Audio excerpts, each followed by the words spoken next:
তাসফিন ঘরে ঢুকে একটু ইতস্তত করে রুহির মুখোমুখি একটা চেয়ারে বসলো।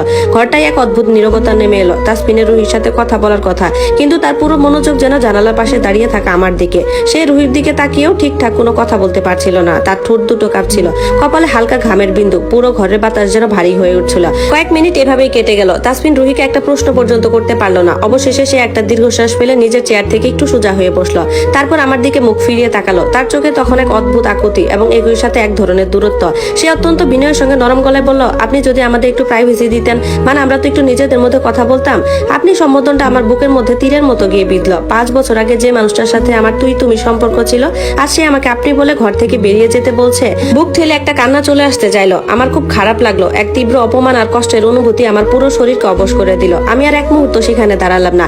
চোখ মুখে পানি ছলছল অবস্থায় দ্রুত পায়ে ঘর থেকে বেরিয়ে ড্রয়িং রুমে চলে আসলাম। চোখের জলটা যেন সবার সামনে গড়িয়ে না পড়ে, সেজন্য মাথা নিচু করে আঁচল দিয়ে চোখটা আলতো করে মুছে নিলাম। ড্রয়িং রুমে আসতেই মামি আমাকে দেখে অবাক হলেন। সবার আড়ালে আমাকে একটু টেনে নিয়ে ভ্রু কুঁচকে ফিসফিস করে বললেন, কি রে সোনিয়া, আমি না তোকে ওদের সাথে ঘরের ভেতর থাকতে বললাম? তুই এভাবে চলে এলি কেন? ওরা কিভাবে বলতো? মামির এই প্রশ্নের উত্তর আমি কি দেবো আমি জানি না। আমার চোখের কোণ দিয়ে তখন আবারও এক ফোঁটা জল গড়িয়ে পড়ার উপক্রম হলো। কিছুক্ষণ পর তাসফিন আর রুহি ঘর থেকে বের হলো। তাসফিনের মুখ অবয়ব ছিল গম্ভীর ও থমথমে, আর রুহি গালে লজ্জা লালচে আভা। ড্রয়িং রুমে বসে দুই পরিবারের বড়রা চূড়ান্ত আলোচনায় বসলেন।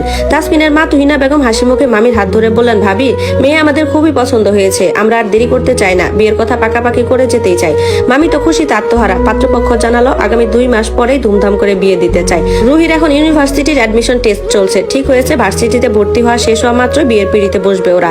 দুই পক্ষ রাজি হতেই ড্রয়িং রুমে মিষ্টি মুখের ধুম পড়ে গেল। শুধু আমার চারপাশের আলোটা যেন দপ করে নিভে গেল। পাত্রপক্ষ বিদায় নিতেই রুহি এক ছুটে আমার ঘরে চলে এলো। খুশিতে ওর চোখ মুখ জল জল করছে। সে এসে আমার হাত দুটো শক্ত করে ধরে বিছানায় বসলো। আপু, বিশ্বাস করো আমার কি যে আনন্দ হচ্ছে।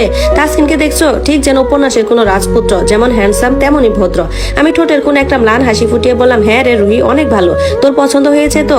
পছন্দ মানে? আমি তো ভাবতেই পারছি না। আর মাত্র 2 মাস আমার ভার্সিটির অ্যাডমিশনটা হয়ে গেলেই ধুমধাম করে বিয়ে হবে। আমি এখন থেকে সব প্ল্যান করে ফেলেছি আপু। রুহি থামার পাত্র নয়। সে এক নাগাড়ে তার ভবিষ্যতের রঙিন ডায়েরি আমার সামনে মেলতে লাগলো, আর প্রতিটি কথা আমার বুকে তপ্ত শুলের মতো বিঁধতে লাগলো।